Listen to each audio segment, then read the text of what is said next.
Frères et sœurs, que la paix et la grâce de notre Seigneur et Sauveur Jésus-Christ soient avec vous. Ici AWH Redemption Ministries pour notre méditation pour ce dimanche 10 août 2025. Toujours, frères et sœurs, de la mission de vous accompagner dimanche après dimanche, semaine après semaine sur le chemin du royaume de Dieu. Car l'essentiel, frères et sœurs, est dans le royaume de Dieu. La force est en Dieu, l'abondance est en Dieu, la sagesse est en Dieu et surtout l'espérance est en Dieu, frères et sœurs. C'est pourquoi nous nous répétons à chaque instant, cherchons d'abord le royaume de Dieu et sa justice, et toutes les autres choses nous seront données en plus. Donc, en ce deuxième dimanche du mois d'août, frères et sœurs, 8e mois de l'année de la miséricorde de Dieu à AWH Redemption Ministries, car vous savez, l'année 2025 a été décrétée l'année de la miséricorde de Dieu à AWH Redemption Ministries. Donc, nous allons continuer avec notre série sur la miséricorde dans l'Ancien Testament, racines et révélations. Donc, pour notre méditation qui se veut être la deuxième partie de cette série, frères et sœurs, nous allons nous concentrer sur la libération du peuple hébreu en Égypte. Un acte fondamental de la miséricorde divine qui deviendra le modèle de rédemption par excellence dans la tradition judéo-chrétienne. Donc, frères et sœurs, nous allons regarder la libération du peuple Israël ou du peuple hébreu en Égypte comme un acte de miséricorde. Mais avant tout, regardons le contexte théologique et historique de cet événement.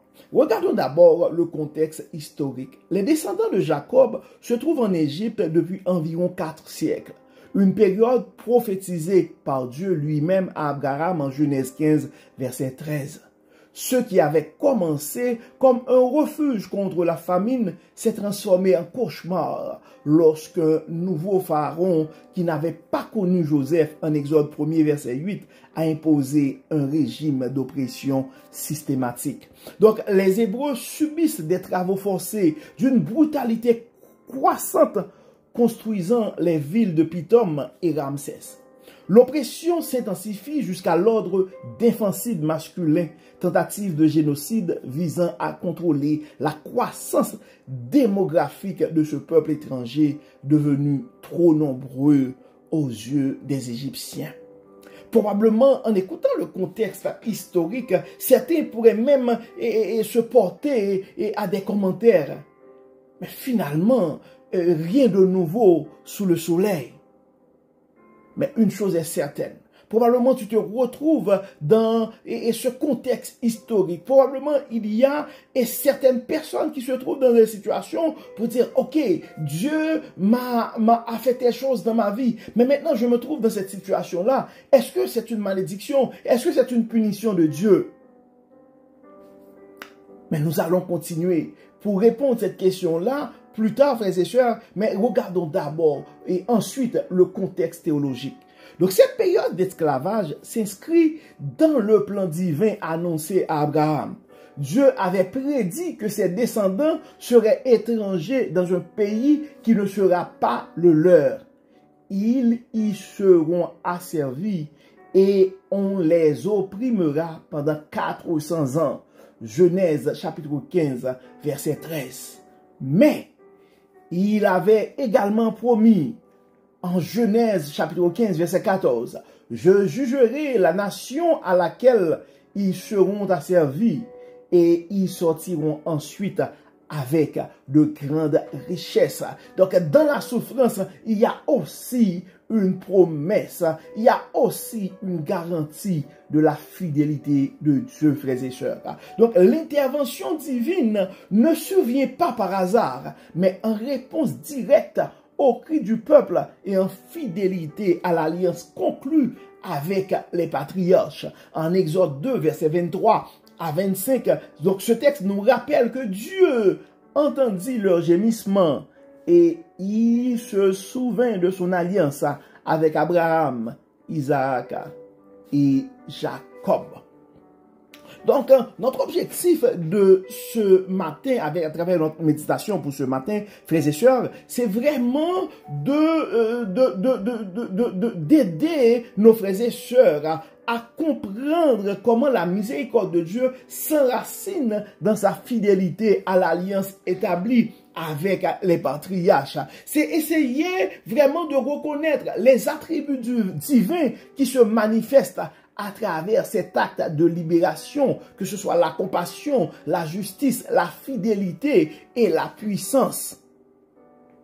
Mais c'est aussi discerner les parallèles entre la libération physique du peuple hébreu et notre besoin de libération spirituelle. Et enfin, notre but pour ce matin, frères et sœurs, c'est vraiment de vous encourager à faire confiance à la miséricorde divine dans ta situation d'oppression, de souffrance ou de captivité spirituelle ce matin. Donc, cette réflexion, cette méditation nous invite à voir nos propres épreuves à travers le prisme de l'Exode, nous rappelant que le Dieu qui a entendu les cris des Hébreux entend également les nôtres et intervient dans nos vies avec la même compassion libératrice. Le message central pour ce matin, frères et sœurs, est le suivant. Dieu voit, il entend et connaît. Donc Dieu voit ta souffrance ce matin. Et en Exode chapitre 3, verset 7, la parole dit, « J'ai vu la souffrance de mon peuple qui est en Égypte. » Donc le regard de Dieu n'est pas celui d'un observateur distant, mais d'un Père attentif qui perçoit les moindres détails de notre souffrance. Rien n'échappe à son attention bienveillante, frères et sœurs. Dans le psaume 34, verset 15, le psalmiste nous rappelle, « Les yeux de l'Éternel sont sur les justes, et ses oreilles sont attentives à leurs cris. » Et la deuxième chose que nous devons nous rappeler, frères et sœurs, Dieu entend nos cris. Exode 3, verset 7. J'ai entendu les cris que lui font pousser ses oppresseurs. Donc les prières, même informulées, frères et sœurs, les gémissements de douleur, les appels à l'aide désespérés parviennent jusqu'au trône divin. Dieu ne fait pas la sourde oreille à la détresse humaine.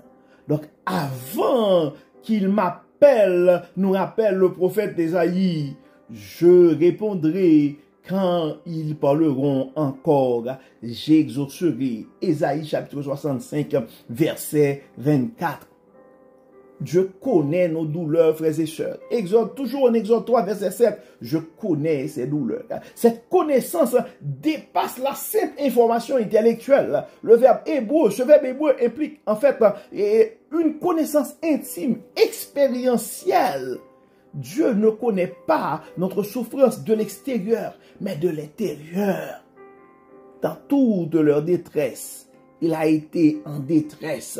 En Ésaïe 63, verset 9, nous pouvons lire ces paroles, frères et sœurs. Donc, cette triple déclaration, Dieu voit notre souffrance, Dieu entend nos cris, Dieu connaît nos douleurs, nous révèle un Dieu profondément engagé, frères et sœurs, dans l'expérience humaine. Loin de l'image d'une divinité détachée et indifférente. Donc, sa compassion n'est pas passive. Non, la compassion de Dieu n'est pas passive, frères et sœurs, mais active, le poussant à intervenir dans l'histoire pour libérer son peuple. Donc, cette attention divine constitue le fondement même de sa miséricorde. Dieu agit parce qu'il est touché par notre condition, frères et sœurs. Nous devons nous rappeler ces choses. Dieu agit parce qu'il est touché par notre condition. Maintenant, regardons dans la réalité l'application pratique de cette histoire. Donc, nous sommes appelés, frères et sœurs, depuis le début de l'année, nous prenons le temps de parler de l'application pratique de la parole. C'est bon de faire des études bibliques. C'est bon de connaître les attributs de Dieu. Mais c'est aussi important de pratiquer. Donc, ce matin, nous sommes appelés à placer notre confiance en la délivrance divine. Placer notre confiance en la délivrance divine. Je ne sais pas dans quelle situation tu te trouves ce matin, mais tu peux compter sur la délivrance divine, car c'est un acte, la délivrance, la libération est un acte de miséricorde de la part de Dieu. Donc nous voyons, frères et sœurs, probablement il y a certains d'entre nous qui sont dans l'attente présentement. Donc dans l'attente, comme les Hébreux qui ont attendu 400 ans, nous pouvons traverser des périodes où Dieu semble silencieux. Donc ce silence n'est pas une absence. Donc la foi consiste, frères et sœurs, à croire que Dieu est à l'œuvre, même quand nous ne voyons rien. Car en Jérémie 29, verset 11, nous avons cette promesse. Je connais les projets que j'ai formés sur vous, dit l'Éternel. Projets de paix et non de malheur, afin de vous donner un avenir et de l'espérance. Donc tu peux compter sur la fidélité de Dieu dans cette période d'attente. Probablement certains d'entre nous, frères et sœurs, sont au milieu d'une grande détresse. Donc dans la détresse, frères et sœurs, Dieu descend pour sauver son peuple en Égypte. Donc ce même Dieu est prêt à descendre dans nos Égyptes personnelles, ces lieux d'oppression, d'addiction, de dépression ou de doute. Donc, notre cri vers le Dieu libérateur n'est jamais vain, frères et sœurs, même s'il n'est qu'un gémissement informulé. Dans le psaume 34, verset 17, la parole dit, « Quand les justes crient, l'Éternel entend, et il les délivre de toute leur détresse. » Mais il y a une chose aussi, frères et sœurs, dans le cheminement, pendant la traversée du désert, dans cette période de détresse ou d'attente, nous devons comprendre que nous devons continuer à louer Dieu. Donc après la libération, vient le désert. Nous devons toujours penser à ça, frères et sœurs. Donc nous ne sommes pas en relation avec Dieu pour le court terme, mais pour le long terme. Après la libération vient le désert. Donc, comme Israël, nous devons apprendre à marcher dans la foi vers le pays promis. La miséricorde nous accompagne à chaque étape. Il te conduira à bon port, nous rappelle la parole. Si telle est sa volonté, il te soutiendra dans ta miséricorde. Donc, en fait, des conseils pratico-pratiques pour vivre dans la confiance en la miséricorde de Dieu, frères et sœurs, nous pouvons les classer au nombre de 3.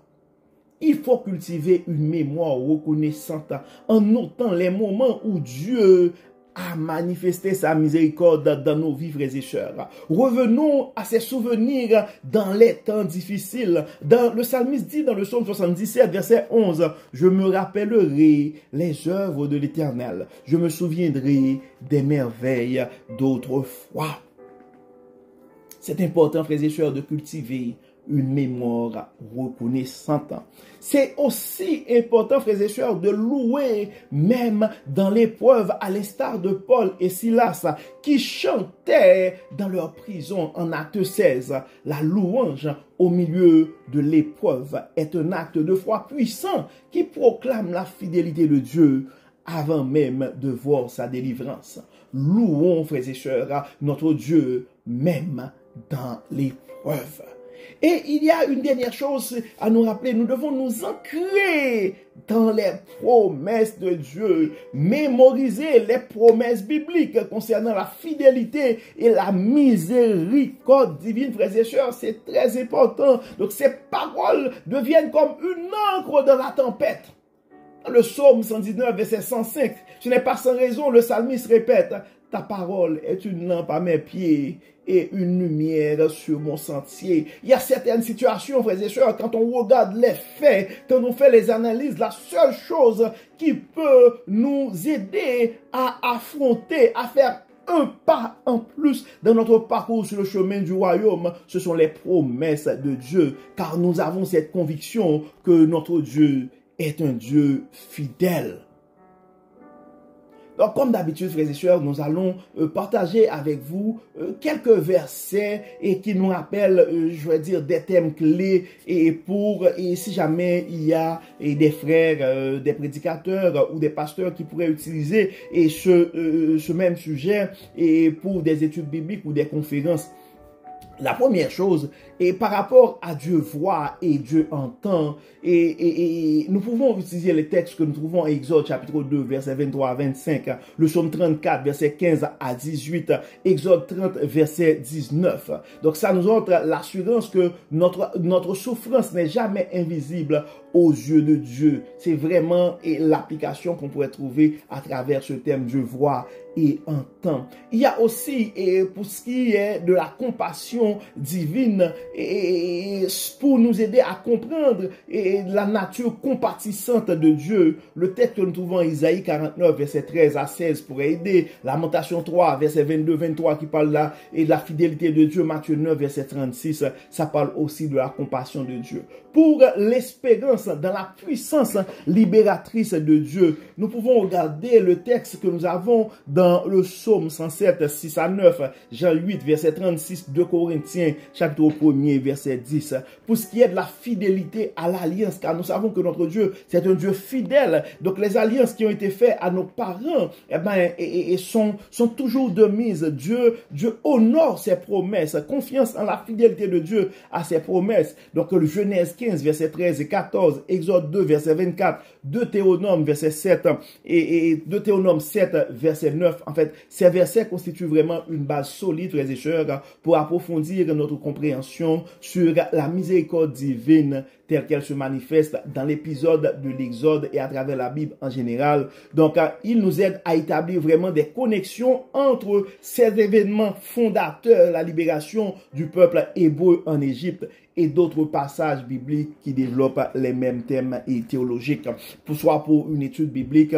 Et nous avons aussi des exemples dans la Bible. Et donc, pour une étude biblique plus approfondie, donc il est même recommandé d'examiner également les parallèles entre la libération de l'Égypte et la rédemption en Jésus-Christ, notamment dans les passages comme 1 Corinthiens 10, verset 1 à 14, où Paul établit une typologie entre l'expérience du désert et la vie chrétienne, ou encore dans l'Apocalypse chapitre 15, verset 3, où les rachetés chantent le cantique de Moïse et le cantique de l'agneau. Donc c'est vraiment cette approche intertextuelle nous permet de voir comment l'Exode est devenu le paradigme de la délivrance divine à travers toute l'Écriture, un modèle qui trouve son application ultime dans l'œuvre rédemptrice et du Christ.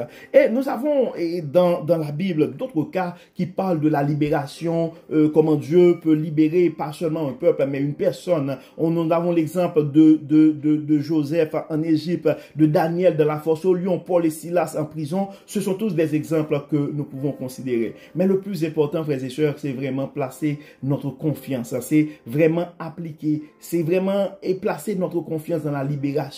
Donc, au moment, invoque-moi au jour de la détresse, je te délivrerai et tu me glorifieras. Psaume 50, verset 15. C'est avec ce verset que nous allons terminer notre méditation pour ce matin.